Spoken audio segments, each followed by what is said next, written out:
नमस्कार विद्यार्थी मित्रांनो, मी प्राध्यापक प्रशांत पुजारी, विवेकानंद कॉलेज औरंगाबाद.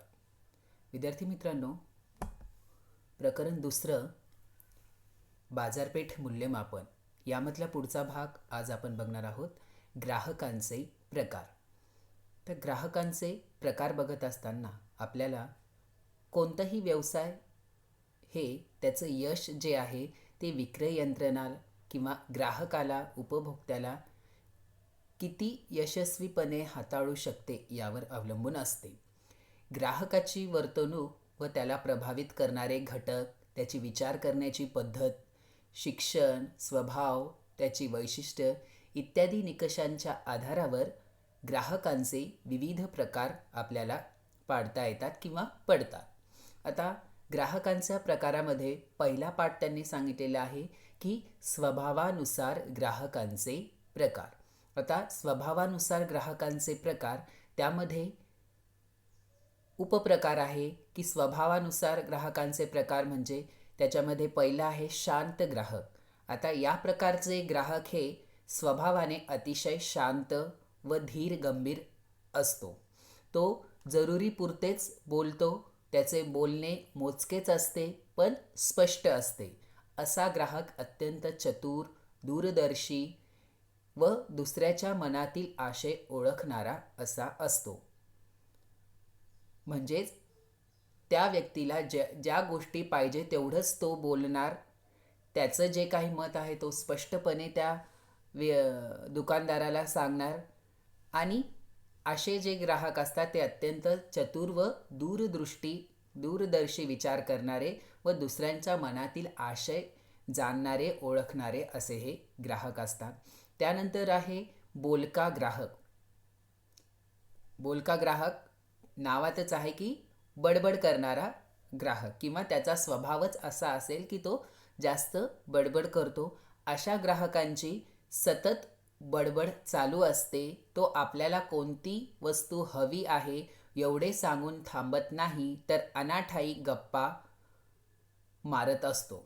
म्हणजे त्याला ज्या वस्तू, तो ज्या कामासाठी दुकानात आला आहे तर त्या वस्तूबद्दल त्याला प्रश्न विचारायच्या ऐवजी इतर गोष्टींमध्ये तो जास्त इंटरेस्ट घेतो. अनाठाई जो विषय नसताना विषय भरकटणे, वेगळ्याच त्याची गरज नसताना त्या गप्पा मारणे, उदाहरणार्थ निवडणुका, सणवार, हवामान, समाज इत्यादी असंख्य वर त्याचं भाष्य हे चालू असतं. त्याच्यामुळे विक्रेत्यांचा वेळेचा आपण दुकानामध्ये गेले की बघतो की तिथे पाटी लावलेली असते की कामाशिवाय जास्त वेळ बसू नये. म्हणजे ग्राहकांनी त्यांचं जे काही काम आहे, ज्यांना जे काही वस्तू विकत घ्यायची तेवढंच घेऊन त्याने गेलं पाहिजे. अति तिथं अनाठाई गप्पा मारणं नाही, त्यामुळे विक्रेत्यांचाही वेळेचा अपव्यय होतो. त्यानंतर आहे लाजाळू ग्राहक. आता लाजाळू ग्राहक हा ग्राहक स्वभावानेच अबोल असतो, अत्यंत भित्रा असतो, लाजाळू असतो.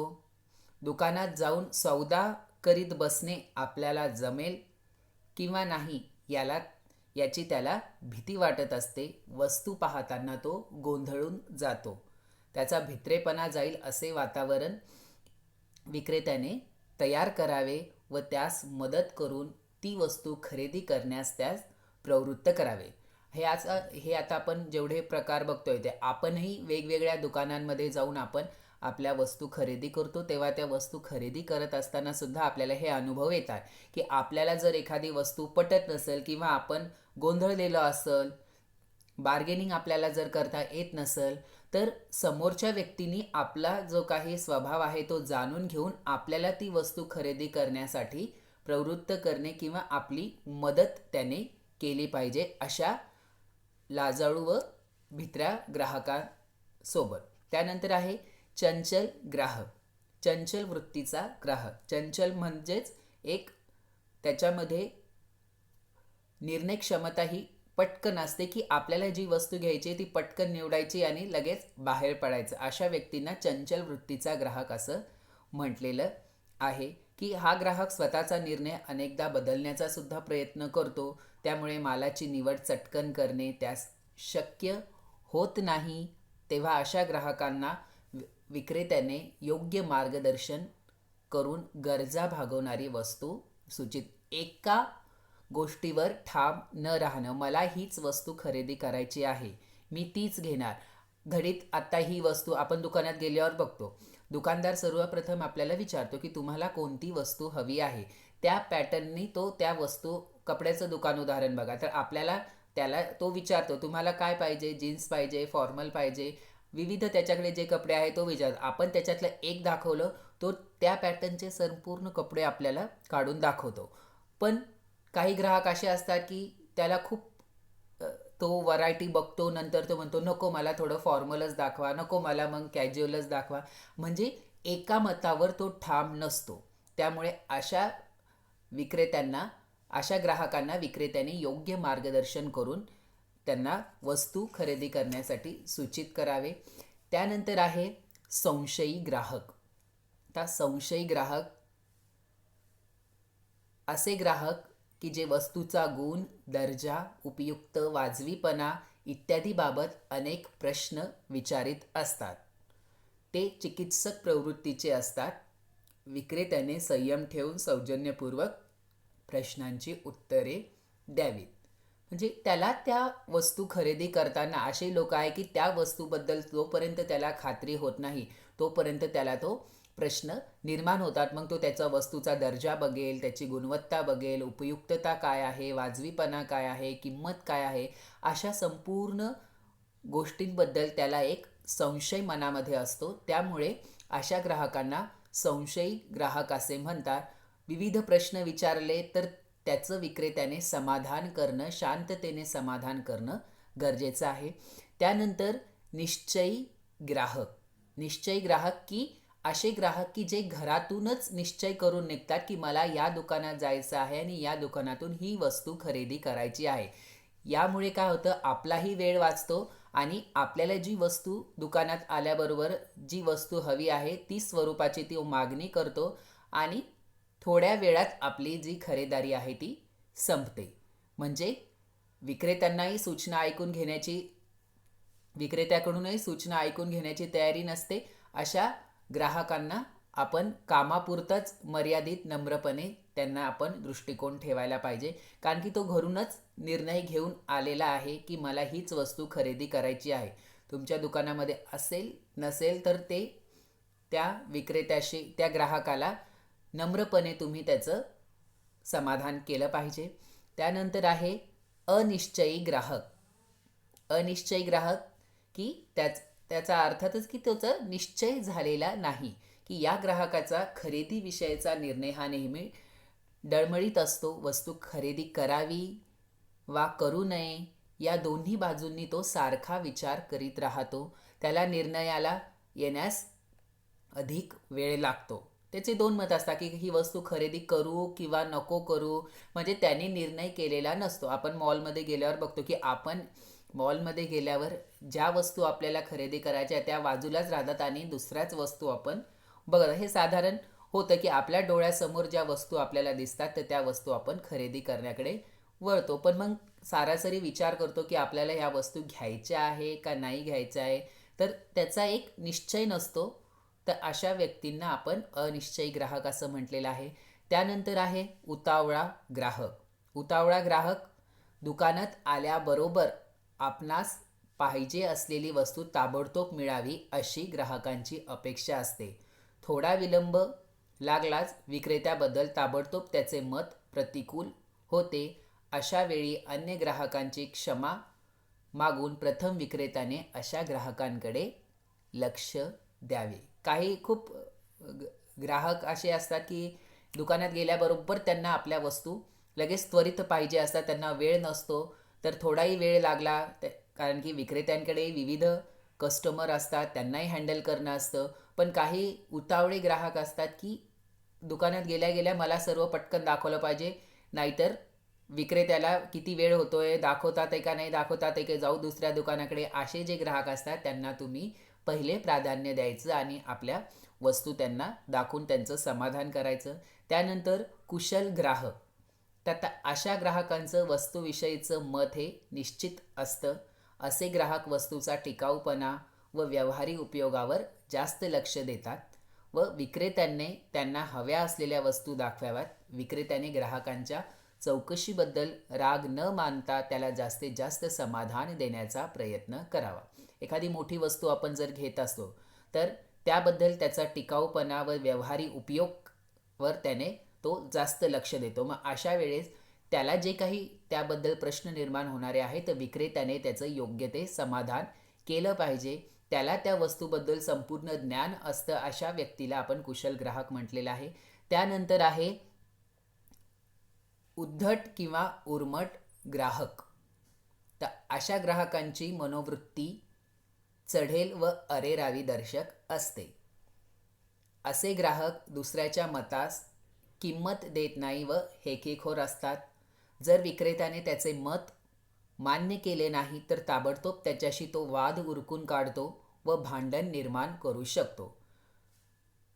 काही व्यक्तीचा स्वभावच असा असतो की दुकानात गेल्यावर त्या वस्तू पटत नसेल किंवा तो चांगल्या पद्धतीचे दाखवत नसेल ते लगेच भांडायला उठतात की अरेरावीची भाषा करतात, विक्रेत्यासोबत हुज्जत घालत असतात. मग अशा व्यक्तींना आपण उद्धट उर्मट ग्राहक असं म्हटलेलं आहे. तर समजा च्या घरी जर किराणा दुकान असेल, काही बिझनेस असेल तर अशा लोकांना या सर्व ग्राहकांची तुम्हाला ग्राहकांची तुम्हाला ही माहिती असेलच की कशा प्रकारचे आपल्याला आपल्या दुकानामध्ये ग्राहक येत असतात, त्यांचे स्वभाव कसे असतात, त्यांचे प्रकार कसे आहेत हे त्यांना लगेच समजेल. त्यानंतर आहे आपलं लिंगभेदानुसार ग्राहकांचे प्रकार. आता लिंगभेदानुसार आपल्याला ग्राहकांचे दोनच प्रकार आहे, एक तर पुरुष ग्राहक आणि एक आहे स्त्री ग्राहक. तर पुरुष ग्राहक स्त्री ग्राहकाशी तुलना करता चिकित्सकपणे चौकशी करण्याची वृत्ती नसणारा आणि खरेदीस कमी वेळ लागणारा हा ग्राहक आहे. त्या पुरुष ग्राहकमध्ये काय की आपल्याला ज्या वस्तू पाहिजे तो पटकन दुकानामध्ये जातो, खरेदी करतो आणि निघतो.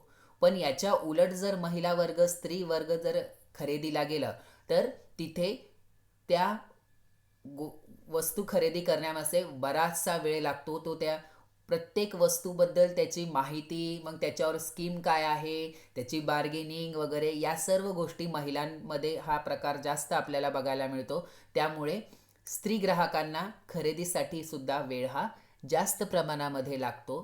तर प्रामुख्याने लिंगभेदानुसार ग्राहकांचे दोन प्रकार आहे, पुरुष ग्राहक व स्त्री ग्राहक. तर वयानुसार ग्राहकांचे प्रकार. त्या वयानुसार ग्राहकांच्या प्रकारामध्ये एक नंबर बालक ग्राहक, की लहान मुले हे अत्यंत भावनाप्रधान, संवेदनशील मनोवृत्तीचे असतात. विक्रेत्यांनी त्यांच्याशी गोडी गुलामीने व प्रेमळतेने वागल्यास पाहिजे. अशा ग्राहकांना योग्य माल देणे व योग्य किंमत सांगणे इत्यादी गोष्टींकडे लक्ष दिले पाहिजे. आता बालक, लहान मुलं ते भावनाप्रधान असतात, संवेदनशील मनोवृत्तीचे असतात. मग त्यांच्याशी बोलताना आपण एकदम प्रेमळतेने वागायला पाहिजे. त्यांना ज्या वस्तू पाहिजे आहे त्या योग्य दर्जाचा व योग्य किमतीस त्यांना सांगायला पाहिजे. या गोष्टींकडे विक्रेत्याने जास्त लक्ष दिलं पाहिजे.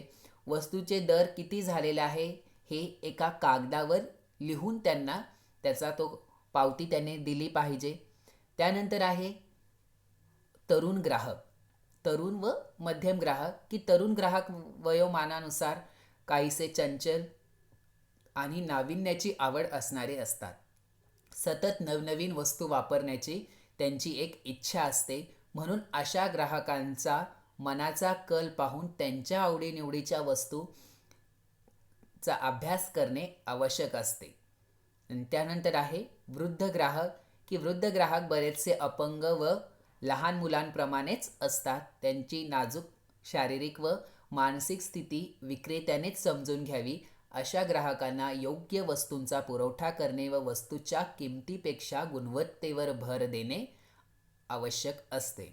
अशा प्रकारे वयानुसार बालक, तरुण व वृद्ध ग्राहक आहे. आणि शेवटचा भाग आहे आपला की भौगोलिक परिस्थितीनुसार किंवा भौगोलिक स्थितीनुसार ग्राहकांचे प्रकार. मग त्यामध्ये आहे शहरी ग्राहक, शहरी भागात राहणारा व्यक्ती, त्याच्या ज्या काही आवड निवड, फॅशन्स याची माहिती असणारा ग्राहक म्हणजे शहरी ग्राहक होय.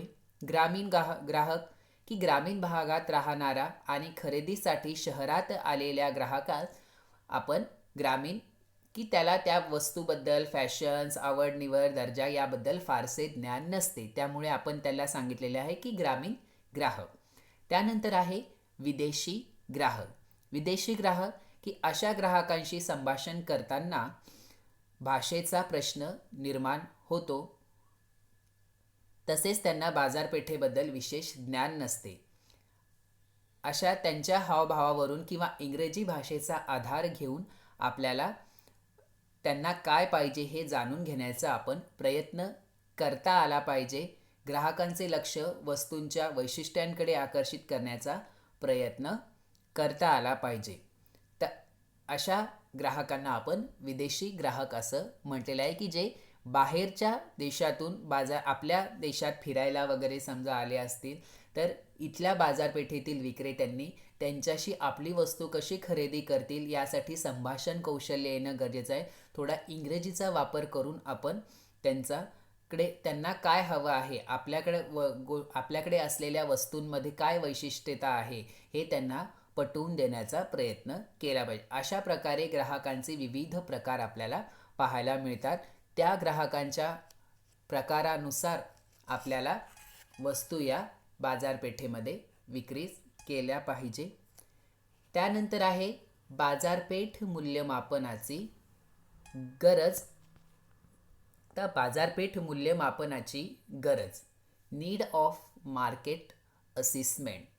मग यामध्ये काय सांगितलेलं आहे की बाजारपेठ मूल्यमापन तर बघितलं आपण कशाला म्हणायचं आहे. आता त्याची गरज काय आहे, तर नंबर 1 सांगितलेलं आहे की उत्पादकाचा अंतिम उद्देश ग्राहकाचे समाधान करणे हा असतो. त्यासाठी त्याला आवश्यक वस्तू योग्यरित्या ग्राहकापर्यंत पोहोचवल्या पाहिजेत. त्यासाठी बाजारपेठेचे ज्ञान असले पाहिजे. उत्पादकाचा अंतिम उद्देश काय आहे की ग्राहकांचा समाधान झालं पाहिजे. त्याला आवश्यक असलेल्या ज्या काही वस्तू आहे, तो जो काही उत्पादित वस्तू करणार आहे, तर त्या योग्यरित्या ग्राहकांपर्यंत पोहोचल्या पाहिजे. यासाठी बाजारपेठेचं ज्ञान त्याला असणं गरजेचं आहे. बाजारपेठेचे मूल्यमापनामुळे ग्राहकांची वस्तूबद्दलची प्रत्यक्ष मागणी कशी राहील हे समजू शकते. जर तुम्ही बाजारपेठेचं मूल्यमापन आधीच केलं असेल, तर ग्राहकांची वस्तूबद्दलची आवड निवड काय आहे, त्यांची मागणी कशी आहे याबद्दल तुम्हाला एक प्रकारचं ज्ञान मिळू शकतं, माहिती मिळू शकते. बाजारपेठ मूल्यमापनाचे बदलत्या आर्थिक घडामोडीची दिशा समजू शकते. उत्पादक पर्यावरणात्मक बदलाची दखल घेऊ शकतो. बाजारपेठ मूल्यमापनामुळे नेहमी सतत बदलत असणाऱ्या आर्थिक घडामोडींची दिशा आपल्याला समजू शकते व उत्पादक पर्यावरणात्मक बदलाची दखलसुद्धा आपण घेऊ शकतो. वस्तूंना मागणी नेमकी कुठे आहे हे समजण्यासाठी बाजार मूल्यमापन करणे गरजेचं आहे. वस्तूची मागणी नेमकी कुठे आहे, कोणत्या बाजारपेठेत आहे, कोणत्या वस्तूंना मागणी जास्त आहे हे समजण्यासाठी बाजार मूल्यमापन करणं गरजेचं आहे. एकूण बाजारपेठेचा विचार केला तर किमतीच्या दृष्टीने अधिक संवेदनाक्षम आढळते. अशा परिस्थितीत बाजारपेठ संशोधनाची गरजही निर्माण होते. अशा विविध कारणांमुळे आपल्याला बाजारपेठ मूल्यमापनाची गरजही असते. त्यानंतर आहे बाजारपेठ मूल्यमापनाचे महत्त्व, की बाजारपेठ मूल्यमापनाचे महत्त्व का आहे, तर उत्पादकाला त्याच्या मालाच्या मागणीचे स्वरूप प्रमाण ठरविणे शक्य होते. जर तुम्ही बाजारपेठेचा अभ्यास केला असेल, तर तुम्हाला कोणत्या वस्तू उत्पादन करायच्या आणि किती स्वरूपात आणि किती प्रमाणामध्ये तुम्हाला त्या करायच्या शक्य होते. माहितीच्या आधारावर निष्कर्ष काढल्याने ग्राहकाचे वर्तन, त्याला प्रेरणा देणारे घटक याविषयी माहिती मिळते. बाजारपेठेतून जी माहिती कलेक्ट केली आहे, मिळवलेली आहे, त्या आधारावर निष्कर्ष काढल्याने ग्राहकाचे वर्तन कसं आहे याबद्दल माहिती तुम्हाला तिथं मिळते. त्यानंतर बाजारपेठेचे मूल्यमापन करण्याने योग्य अशा वस्तूच बाजारपेठेत आणल्या जातात. अशा वस्तूची विक्री ही थोड्या कालावधीसाठी शक्य होते. त्यामुळे उद्योजकाला उत्पादनाविषयक धोरण आखता येते. आता काही उत्पादन असे असतात की सिजनल प्रोडक्ट्स असतात की त्या विशिष्ट ऋतूमध्येच येतात. तर मग अशा बाजारपेठेचा जर आपण अभ्यास केला असेल, मूल्यमापन केलं असेल, तर ज्या वस्तू बाजारपेठेमध्ये ग्राहकांना हवे आहेत त्या कालावधीपुरताच आपण त्याचा उत्पादन करू शकतो. त्यामुळे उद्योजकाला उत्पादन विषयक धोरण आखता येते. त्यामुळे बाजारपेठेतील मग परत स्पर्धा तीव्र झाल्याने प्रतिस्पर्धक कोण आहे, त्यांच्या वस्तूची किती प्रमाण दर्जेदार आहेत, वस्तू किती प्रमाणात दर्जेदार आहे, किंमत धोरण कसं आहे, त्याची व्यूहरचना काय आहे, याबाबतची माहिती त्याला प्राप्त करता येते व योग्य वितरण साखळीची निवड करण्यासाठी बाजारपेठ मूल्यमापनाला फार महत्त्व निर्माण झालेलं आहे. मग आता बाजारपेठ मूल्यमापनाचं तंत्र. तर बाजारपेठ मूल्यमापनाचं तंत्र यामध्ये आपल्याला सर्वप्रथम बाजारपेठ संशोधन बघावं लागणार आहे की बाजारपेठेच्या कार्याची सुरुवातच बाजारपेठेच्या संशोधनाने अथवा बाजारपेठेविषयक माहिती जमा करण्यापासून आपल्याला होते. संशोधन ही एक सतत चालणारी प्रक्रिया आहे. त्यामुळे उत्पादनात वस्तूची निवड करण्यापासून वस्तूची विक्री करण्यापर्यंत व नंतरही ग्राहकांचा प्रतिसाद जाणून घेण्यासाठी व त्यानुसार उत्पादनात बदल करण्यासाठी संशोधन करणं हे आवश्यक असतं. मग बाजारपेठ संशोधनाची प्रक्रिया. तर बाजारपेठ संशोधनाची प्रक्रिया आपल्याला आकृतीच्या सहाय्याने सांगितलेलं आहे की सर्वप्रथम बाजारपेठ संशोधनाची प्रक्रिया बघत असताना आपल्याला संशोधनाचा उद्देश काय आहे हे आपल्याला तिथं बघणं गरजेचं आहे की विपणन विषयक कोणत्या विशिष्ट उद्देशासाठी आपण बाजारपेठ संशोधन करत आहोत किंवा उद्योजकाला त्याबद्दल स्पष्ट कल्पना असली पाहिजे. उदाहरण, मागणी किती आहे, मागणीचा अंदाज ठरवण्यासाठी, विक्रेत्यांची निवड करण्यासाठी, वितरण प्रणाली कशी असणार आहे, जाहिरात करण्याचे मार्ग ठरवण्यासाठी त्याला संशोधनाचा उद्देश हा निश्चित करणं गरजेचं आहे. त्यानंतर योग्य पद्धतीचा अवलंब करणे. त्या योग्य पद्धतीचा अवलंब करणे, संशोधनाचा उद्देश हा सफल होण्याकरिता विशिष्ट पद्धतीचा अवलंब करावा लागतो. मग यासाठी संशोधन करताना आपण उदाहरणार्थ बघितलं तर आपल्या घराकडे सुद्धा विविध प्रकारचे सेल्समन येत असतात की आपल्याला एक सर्वे म्हणून आपल्याला करावं लागतात. मग तिथं एक प्रश्नावली तयार करायची आपल्या वस्तूबद्दल किंवा ग्राहकांचं मत काय आहे, त्यांची आवड निवड काय आहे, त्यांचं वर्तन कसं आहे हे जाणून घेण्यासाठी आपण ग्राहकांचा इंटरव्ह्यू घेऊ शकतो. एखादी प्रश्नावली निर्माण करू शकतो आणि ती प्रश्नावली आपण त्यांना विचारू शकतो की कशा पद्धतीने तुमची आवड काय आहे. मग त्या दृष्टिकोनाने आपण आपल्या प्रोडक्ट्समध्ये, आपल्या उत्पादन प्रक्रियेमध्ये बदल करू शकतो. त्यामुळे योग्य पद्धतीचा अवलंब आपल्याला तिथे करायचा आहे. त्यानंतर माहिती जमा करणे. त्या संशोधनासाठी आवश्यक असणारी प्रत्यक्ष व अप्रत्यक्ष मार्गाने मिळवलेली माहिती किंवा काही माहिती बाजारपेठेत प्रसिद्ध असलेले लेख व अहवाल, वर्तमानपत्र इत्यादीमध्ये उपलब्ध असते. पण काही माहिती ही मूळ स्वरूपातच प्राप्त करावी लागते. त्यासाठी ग्राहक, वितरक, विक्रेते यांच्याकडे प्रत्यक्षात जाऊन आवश्यक ती माहिती आपल्याला मिळवावी लागते, जमवावी लागते. त्यानंतर माहितीचं पृथक्करण करणे. आता माहितीचं पृथक्करण करणे, तर यासाठी आपल्याला जे काही विविध मार्गाने आपण जमा केलेली जी काही माहिती आहे तर त्या माहितीचं आपल्याला विश्लेषण करणं आहे आणि विश्लेषण करण्याकरिता माहितीचा तक्ता तयार केला जातो. माहितीचे विश्लेषण आलेखाद्वारे दर्शविले जाते. विश्लेषण केल्यावर प्रत्येक शीर्षकाखाली जी माहिती मिळते तिचा अर्थबोध लावला जातो व त्यावरून काही निष्कर्ष काढले जातात. आपण बाजारपेठेमधून जी माहिती कलेक्ट केली आहे त्याचे आलेख, त्याचे वेगवेगळे डायग्राम वगैरे काढून आपल्याला त्याचं विश्लेषण करता येतं. त्या शीर्षकाखाली आपल्याला जी माहिती मिळते त्याचा अर्थबोध लावून आपल्याला एक कन्क्ल्युजन, निष्कर्ष आपल्याला तिथं तो काढता येतो. त्यानंतर निष्कर्ष काढून अहवाल तयार करणे. आता आकडेवारीची सारायण किंवा माहितीचं विश्लेषण केल्यानंतर निष्कर्ष काढला जातो. निष्कर्ष काढणे हा विपणन संशोधन प्रक्रियेचा सर्वात महत्त्वाचा पैलू आहे.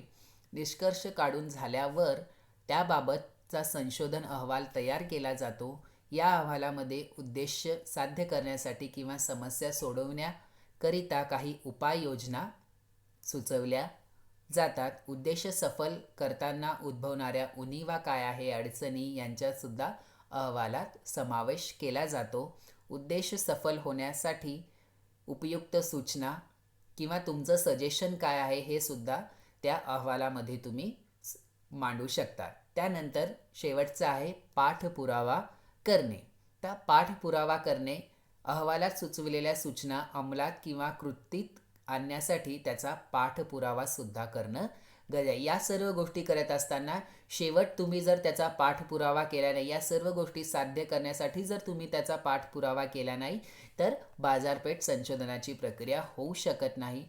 त्यामुळे अशा पद्धतीने आपल्याला संशोधनाचा उद्देश योग्य पद्धतीचा अवलंब करणे, माहिती जमा करणे, माहितीचं पृथक्करण करणे, निष्कर्ष काढून अहवाल तयार करणे व या सर्व गोष्टींसाठी पाठपुरावा करणं फार गरजेचं आहे. बाजारपेठ मूल्यमापनाचं तंत्र अभ्यासताना बाजारपेठ संशोधनाची प्रक्रिया आपल्याला करणं फार गरजेचं आहे. तर आजच्या पिरियडमध्ये आपण बघितलेलं आहे ग्राहकांचे प्रकार काय आहे, बाजारपेठ मूल्यमापनाची गरज, त्याचे महत्त्व काय आहे व बाजारपेठ मूल्यमापनाचं तंत्र काय आहे. तर पुढील भागामध्ये आपण बघणार आहोत पुढील तासात की बाजारपेठ विभाजन म्हणजे काय. धन्यवाद.